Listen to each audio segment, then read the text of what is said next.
Nel, ano ang mga infra projects na ito at anong partikular na hakbang ang gagawin ng pamahalaan upang masolusyonan ang mga pagbaha? Yes, Ella, ayon kay Pangulong Ferdinand Marcos Jr., handa ang kanyang administrasyon na solusyonan ang mga problema sa mga pagbaha. Ito ay sa pamamagitan anya ng pagtatayo ng mga multi-use infrastructure o mga flood control infrastructures, tulad na lamang ng pagtatayo ng mga dam na magagamit rin sa irigasyon sa mga magsasaka, gayon din ang paglalagay ng impounding pools.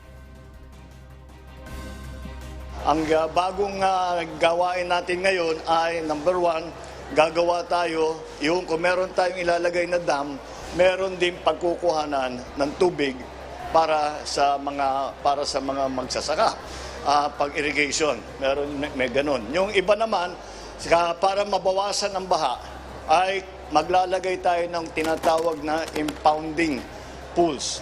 In other words, maghuhukay tayo, doon natin iipon yung tubig.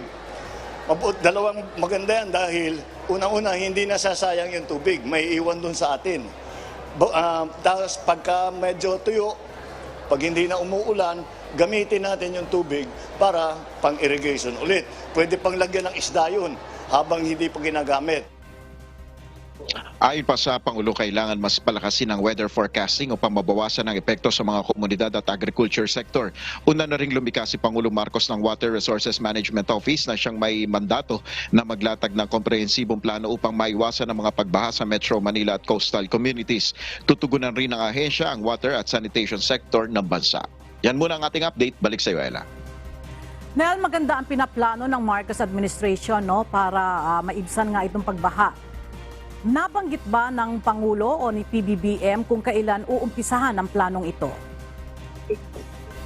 Ella, sa nakaraang mga pagpupulong niya sa mga agencies concerned, sa madaling panahon, ayon nga kay Pangulong Marcos, ay ipapatupad itong mga infrastructure projects na ito. At alam naman natin itong pagsisimula ng budget ng taon 2024, dyan natin inaasahan yung talagang bulto ng mga infra projects ng Marcos administration, Ella.